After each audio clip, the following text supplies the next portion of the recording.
L'humeur de Perico. Oh, juste une humeur pas méchante, mais on a nous avons le président de la République, chef des armées, qui très légitimement nous a annoncé le lancement d'un programme pour la fabrication, la création d'un nouveau porte-avions. On sait que nous avons le Charles de Gaulle. Le Charles de Gaulle, c'est terrible parce que on n'en a jamais entendu parler, jamais pour des opérations de grande performance.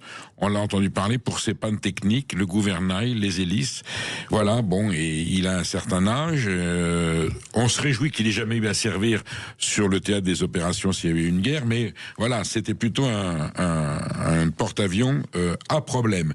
Et là, le président de la République nous annonce que pour 2038, il y aura un nouveau porte-avions français dont on ne connaît pas le nom. Alors, il y a plusieurs hypothèses qui circulent dans les milieux autorisés. On s'est dit qu'il fallait lui donner un nom de femme, évidemment, parce que c'est la tendance. Alors, on a pensé à Simone Veil, le porte-avions Simone Veil.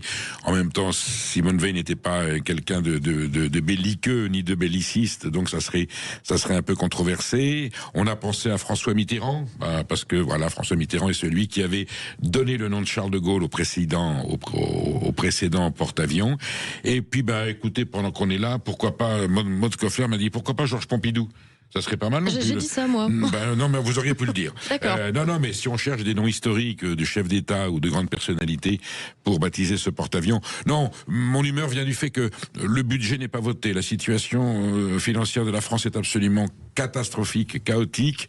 Le président de la République s'en va dans 1 an et demi, en 2027. Alors c'est vrai que c'est son rôle d'annoncer, mais on sent un peu l'effet d'annonce 2038 dans le genre, je serai peut-être encore là. Vous voyez, je suis là et le porte-avions qui prendra les flots, qu'on mettra sur les flots en 2038, il aura été initié par moi. Voilà, on a l'impression qu'il veut se mettre en avant comme s'il avait du mal à tourner la page, une page qu'il va devoir tourner l'année prochaine. C'est pas pour ça qu'il sera pas candidat en 2032. Enfin, on sent une projection assez insolite. Alors, un porte-avions, oui, bien sûr. Alors, les militaires ont toujours dit il faut 2 porte-avions pour être efficace. Là, on en a qu'un. On en a 2. En même temps, c'est une arme fragile. Ça coûte énormément. Ce sont des dizaines de milliards d'euros. Est-ce que c'est très important qu'il y ait un deuxième porte-avions? Est-ce que ça sera bien l'arme nécessaire, stratégique et tactique en 2038 par rapport aux enjeux internationaux? Voilà. Enfin, on sent que le président de la République s'est fait plaisir. Et puis bon, après tout, si c'est pour les gloires de la France, nous signons dès demain et avec le cœur.